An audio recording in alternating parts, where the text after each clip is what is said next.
What does he foresee with the legislative forecast for 2018? Bill filing starts December 1st. Can you believe it? It'll be here before we know it because it's October 1. Without further ado, let's go to Jonathan Williams, Chief Economist for the American Legislative Exchange Council. Jonathan, good evening, my friend. How are you tonight? Doing great. Good to be with you. And thanks for having me. And as I always like to say, greetings from the land of make-believe, or greetings from the swamp, as you put it. Jonathan, can you believe it? I mean, how cool is that you and I were on the tip of the spear just a couple weeks ago working with our good friends, the Job Creators Network, First Rule Media Network, where I do my day job.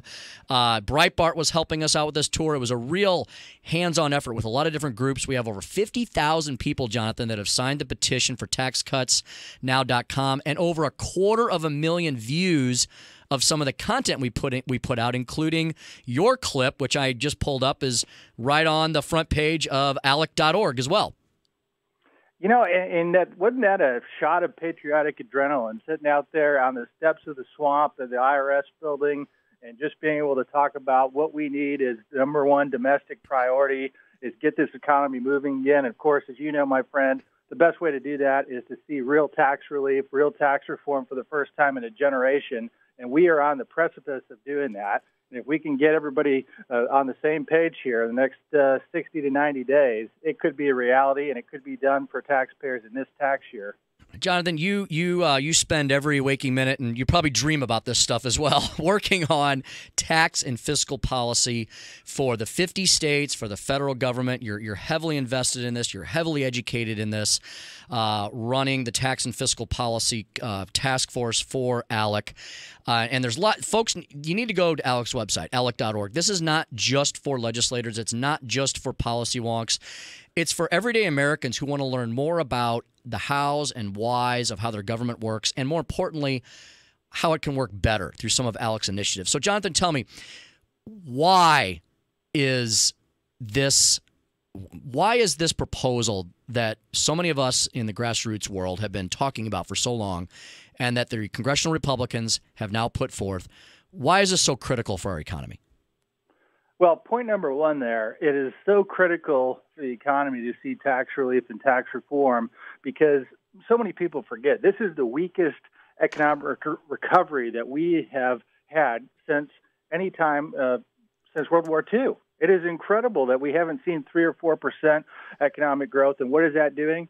It's meaning that people aren't able to get jobs that they want. It means that their incomes aren't rising. And it's a huge area of lost opportunity for each and every man, woman, and child across our country right now. And it is imperative that we fix one of the biggest hurdles to that, which is the tax rates that we face on businesses, on individuals. A lot of people don't know this, but the U.S. now has basically the highest business taxes in the world, when the rest of the world has cut their taxes to become more competitive and recruit our businesses away from the United States to foreign countries. We have fallen behind by standing still, and it's time to change that. And under this framework that was released this week by congressional leaders and President Trump, that corporate rate would go down to 20% from 39.6 roughly is the average between state and federal today. That needs to happen. Now, Jonathan, and you're right. Isn't it amazing that people have gotten used to this new normal, right? Because of the Obamanomics years, but even going back further, we've been stuck in this malaise, right? And only because Americans are so pioneering and have that entrepreneurial spirit do we continue to succeed as a nation. But your point earlier, it should not be understated, right? That this has been anemic historic growth in the wrong way, historic in the bad way, that we've only had this weak, barely 2% growth for almost the last decade. And I reject the idea of people like Paul Krugman and others that say that we need to live with this new normal of no economic growth to speak of. Right. We're better than that. This economy and the people of this economy, we can lead the world if we just get some of these economic barriers out of our way. And we are basically committing economic malpractice by having the highest business rates in the world on our income. There's no reason on earth that Burger King is now a Canadian company other than the fact that our taxes are the highest. I mean, we have companies each and every month we see another one going to Europe. France and Sweden, for goodness sake, have lower corporate rates than we do. and it's about time that changes. Oh, and Jonathan, you and I know have memorized all the way the money moves around our country, right? The famous book our good friend Travis Brown wrote, How Many Walks. But how many walks can be applied to the international stage, right, Jonathan? You just described it, right? If our country tries to put up barriers and tariffs and taxation and overregulation on business, what you just said, the once American company of Burger King is going to go elsewhere. Apple, which is an American company, is going to park trillions of dollars of assets and investment overseas. Those things are going to happen, and they have happened. Right. And this isn't just an economic exercise either. As we know, this has happened in real world. We've seen it happen right in front of our eyes with horrible consequences on everyone for lower wages and lower job opportunities here in the United States. And of course, if we've traced across the 50 states and How Many Walks, and in my book, Rich States, Poor States, right, with Art Laffer yep, and Steve Moore, the states that are getting it right and taking it seriously and doing things like you did when you were speaker and cut taxes and follow the example of Texas and Florida and the states that are getting it right. It's just so clear. It's economics 101. It's not, as Art Laffer says, it's not rocket surgery. It's pretty simple Econ 101. That's right. We're speaking to Jonathan Williams, the chief economist for the American Legislative Exchange Council, ALEC.org, and he runs that tax and fiscal policy committee for that great organization as well. Jonathan, we talked about the biggest pillar that's probably the media has been focused on, which is that corporate tax cut. Hopefully Americans now, because of right-thinking networks like Fox Business and Fox News and all the good conservative talk radio shows around the country and all the center-right groups, hopefully people now realize that, oh my gosh, we have the highest corporate tax rate in the industrialized world. So I think that point is probably sunk into people, and they're definitely chewing on that. What else? What are the other pillars or planks of the plan that people need to be aware of as we now dive into this discussion on tax policy? Well, there's so many good points to the plan, and it hits so many different areas across the economy. One piece, though, is some people are going to say, well, cutting business taxes is just good for business. But I always like to make the point that businesses don't pay taxes, people do. And so when we cut business taxes, it means lower prices on goods, higher wages, higher returns in your 401k. So that's one important point to make on business taxes. But there's so many things to like for individuals directly through this tax reform framework that was outlined. Everything from a doubling of the standard deduction on individual returns, which means that your first $24,000 of income will be tax-free for everyone across the board. You look at child care tax credits being increased. That will help everyday families. You look at, for instance, the hated alternative minimum tax that takes away deductions when you get into more middle income levels.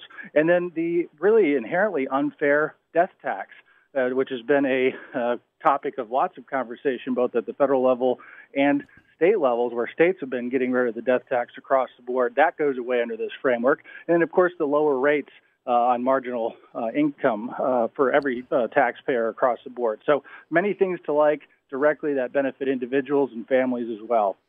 Jonathan, we have a lot of working men and women who listen to this station and this show in particular, and we also have a lot of job creators themselves here in the heartland, the St. Louis area, wherever they may be listening to.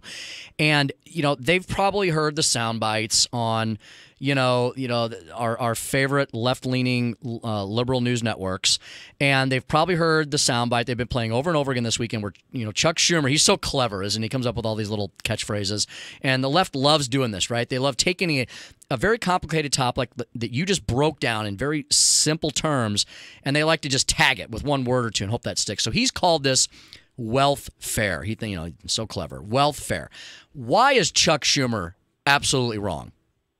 Oh, well, Chuck Schumer is pretty good with the turn of a phrase, as you mentioned. He doesn't like tax cuts. We know that. One of the things that his biggest perk in the tax code that he wants to keep is the deduction for state and local taxes paid, which basically, on its simplest terms, is a subsidy from the taxpayers of Missouri, the taxpayers of Illinois, the taxpayers of Kansas, across low-tax states across the country, to states like New York, California, New Jersey, who get a majority of that benefit through the current tax yeah, they like to hide that. They like to hide that, don't they, Jonathan?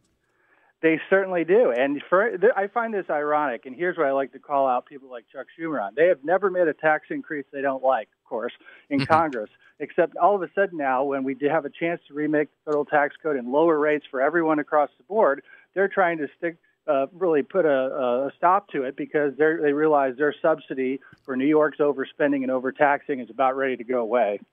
Absolutely. John, they got about a minute or so left. Why is I've been reading a lot about the plank in the plan and the president's plan and Congress's plan. We've been talking about the repatriation, bringing money back home from American companies that they've parked overseas because of everything you and I talked about. That's been bad for them to have those investments here. What would that do to our economy if we could bring that money back home and not punish corporations for doing so? I mean, it's unbelievable what that would do for economic growth in terms of what companies would do here, either pay it out in terms of dividends to people who are shareholders and 401k holders. It means that they would innovate and create new products and goods and services within their companies, which will, of course, benefit all of us.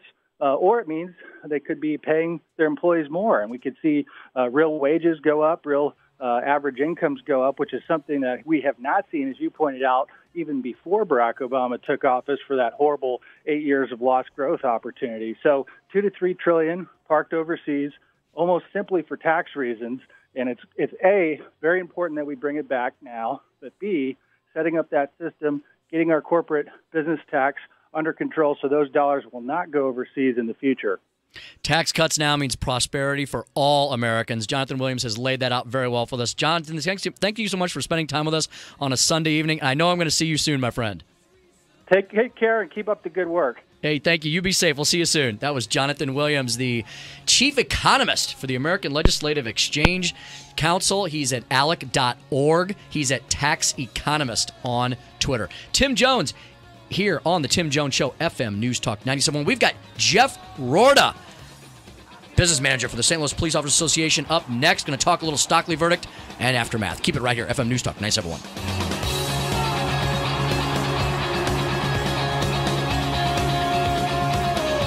The Tim Jones Show. Stop the hammering out there. Who's got a hammer? Where is it? Stop the hammering. Stop the hammering. On FM News Talk 97.1. Dependable weather. Clouds take control.